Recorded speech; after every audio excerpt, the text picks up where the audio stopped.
Welcome back for our third segment this morning, and we have been joined by Ms. Joy Smith. She's the chairperson for the Belize Medical Tourism Association.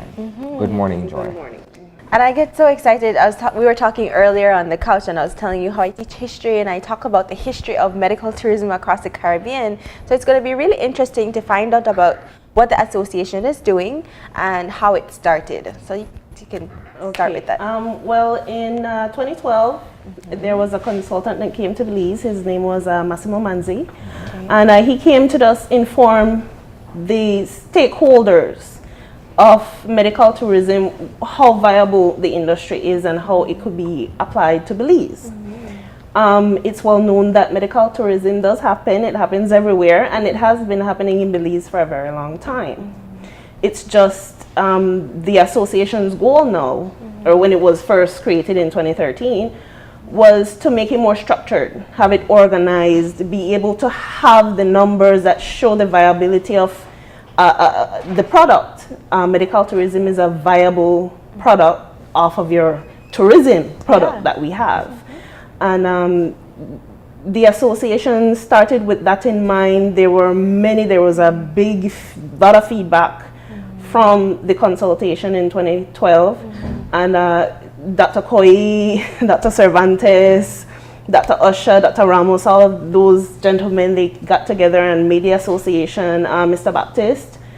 And it's starting to pick up momentum now in the Caribbean. We have Jamaica, we have St. Lucia, Cayman Islands. They're doing their medical tourism product out there, and the industry is growing for them. So BMTA's goal is to make it more structured, have the numbers, have the statistics, be able to invite these people into the country to be able to get affordable, great service. So let's backtrack just a little bit and give us a quick definition of what is considered medical tourism. Because in my mind, it's when you go to another country for like rehab. And I know it's more than that, right? Medical tourism, it's in two categories. Okay. You have medical and you have, international and domestic medical tourism. International medical tourism, of course, is when you leave your country of residence for medical treatment, whether it's holistic, herbal, clinical, rehabilitation, retirement. It's a form of medical tourism, international medical tourism. Then you have domestic medical tourism, wherein, for an example, you live in Orange Walk, and you have your primary health caregiver, but they're saying, well, we have a waiting list in Orange Walk. Go to Belize City and see if you'll be able to be on a shorter waiting list to be able to get the surgery that you need. And that's a form of domestic medical tourism. It's been done in the EU. They call it cross-border patients. I remember that term. So medical tourism is it could be pinpointed, it could be characterized, and it could be defined.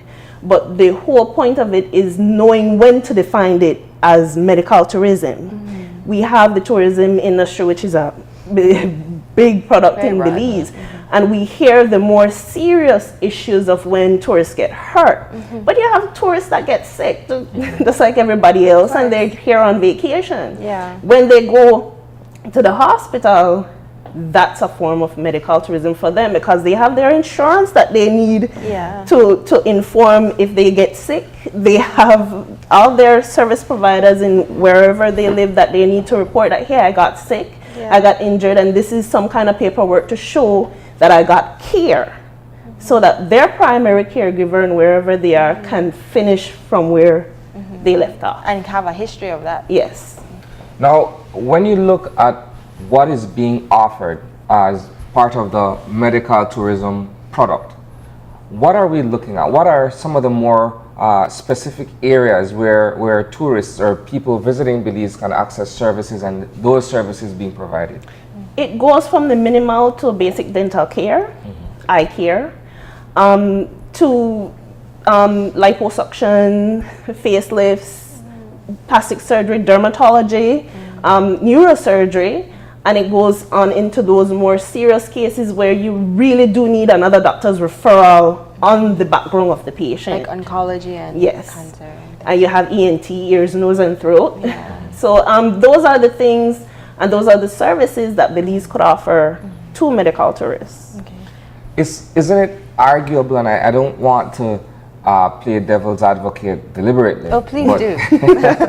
questions I need to enjoy be asked.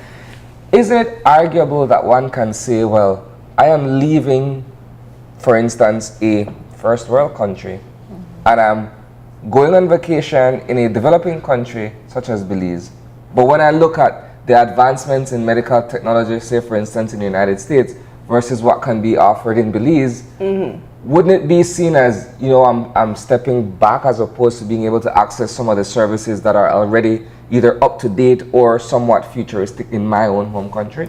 Well, that's the thing with medical tourism right now. There are so few countries that really have it established. There are major players like India, Turkey, Russia. Those places really have a great medical tourism brand. But when you find out, when you get the statistics down, the patients are usually there for affordability and the urgency of the care that they need. These countries that are big in the medical tourism industry, they have their waiting list as well. But when you find out you could come to a country that the exchange rate is great, the service it won't be as top notch, but it will get the job done. You make that decision to come to a third world country or developing country for medical care. And I know that's a major reason why people go to Korea and like Thailand to get plastic surgery done, because it's more, you get a boob job for like $300. The Philippines is the Philippines, exactly. great with that, yes. And it's also in the United States, this is just from my very basic knowledge, a lot of medications and procedures aren't approved by the FDA, but in different countries they are. Talk to us about our standards as it relates to our procedures, medication, and things like that when persons are coming, because you don't want people to come to Belize, have access to these kind of services, go back, and then if they need follow-up treatment, and they're stuck in a country where what they've done is completely illegal. Talk to us about that. Well, it's medical tourism, it has its definition, but it's voluntarily. Okay. It's voluntary. You go to a doctor, that doctor asks for some sort of medical history. It's that doctor's responsibility now to say, look, I have this information here that's saying that, well, this person doesn't really need this surgery. And if they do get this surgery, they'll complicate their situation even more. Well, it's that doctor's duty to tell them, well, I can't do this surgery on you, because then it's a liability to that doctor, malpractice and so on and so forth. But when it comes to it, it's a voluntary issue that that person decides to come and do that procedure. When it comes under their insurance, whether or not it's covered, it's all on the patient's choice, the patient's budget, and the patient's preference of what they want to get done. The reason, what I'm looking at is that from an international perspective, and I'm no lawyer, I'm just trying to make sense of it all in terms of a legal point of view here. You leave your country of residence, for instance. Let's say you're from Europe and you're on a cruise.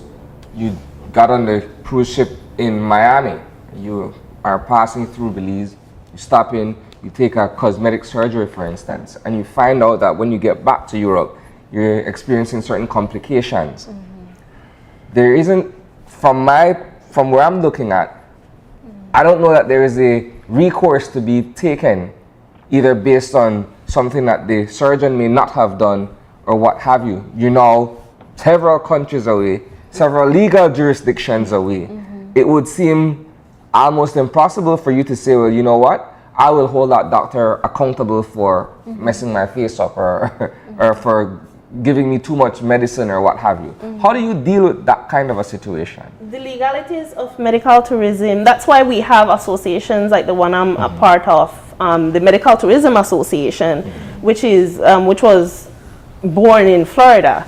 There are many different associations that work on a global scale to get medical tourism on an even platform, where everybody works under a standard, everybody works under a direction that everyone should take. Yeah. That, like I said earlier, that patient takes a procedure voluntarily. When they come in, there are different processes and procedures that should take place, and this is something that I advocate for very strongly. Yeah. You need to make sure that everybody is liable for their actions. When a patient comes in and they don't give efficient documents for a procedure that could have complications in the future, and the doctor does that and doesn't inform the patient, and there's no paperwork saying the patient signed to say that I give all rights to do this, whether or not, and the doctor has informed me that I could have complications in the future, well, those things cover the liability that the doctor couldn't come into contact with. But those are things that need to be set in place. You need to have the disclosure forms, you need to have your policy forms, and all of those structures set in place so that not only protect the service providers of medical tourism, but also the patients. What I do, I'm a patient advocate. I make sure that the patient has everything that they need before they even come for the procedure. So that when they choose someone, they choose it based off of what the doctor has told them, their budget that they have, and the availability to have that procedure done. Here's another question. In the grand scheme of things, when you look at tourism, there is the BTB that does all the numbers and the figures, statistics, etc. For medical tourism, is there either an agency or is someone responsible for gathering all the data based on the number of visitors who come in on an annual basis, quarterly, etc.? At this point in time, no. Okay. And that's something that I'm also with the BMTA working on. We need to have our numbers set not only for the numbers purpose, but also to show and be accountable that this is what is happening in my country. Yeah. You can't have so many odd number of people in a year coming in for medical surgeries and you don't have any recognition or any documentation of that. Yeah. So I've already voiced this to the BTB and the BTIA that we should work together. We're working through it. BMTA is fairly young, but it's that numbers issue, because like I said, the example before is that when a tourist comes and there's a planning and they say they twist their ankle, they get medical care. Yeah. That's an instance where you have to have some kind of form to show that this person had medical care in this country. When it comes to not only for insurance for them, but coverage for the country as well. Yeah. So talk to us a little bit more about the types of persons that are offering medical tourism, because of course it's holistic. It's not just clinical medicine. It's herbal. It's I guess rehab and also retirement. You mentioned if the average person wants to get involved in that kind of business, like for instance, my sister is a doctor and I want to open a little small resort outside a tea kettle, and persons can come to receive, I don't know, clinical psychiatric services. How do you go about doing that? It's a process that I find that what I'm trying to do with BMTA and what BMTA is working on right now is showing the availability of careers that can be created under medical tourism, and careers that are already in place that could be expanded, where you could open up the scope and not flood a certain market. We have a problem in Belize where we flood markets to a point that everybody becomes oversaturated. Yes. And this way you could find people who have a purpose and like what they do. When it comes to medical tourism, it's all about branding, it's all about service, it's about giving that experience not only for the clinical aspect of it, because a lot of these tourists, they come with companions and they take tours. Yeah. So it's a matter of choosing what you like, choosing what you know to do, choosing the career that you want to get into. It's all about marketing, public relations, and having yourself out there and choosing which kind of market that you want to work in. The market is vast. It's ever growing when it comes to medical tourism because you have so many people in the world who need medical care. And I think that a really good field that we could get into is like for athletes on the down season when they want to get away, you know, recuperate, rebuild back certain things if they have tears or industry. It would be great. Well, what I explained earlier last year is that we need to focus on our supporting sectors of medical tourism. Yeah. We have supporting sectors that have nothing to do with the doctors. Medical tourism isn't just about the doctors. Yeah. We have spa and wellness. We have, like you said, rehabilitation and retirement. These people play a viable part in medical tourism. There are so many different areas that you could say you provide a product and service to people who wouldn't mind coming to Belize and having that service given to them.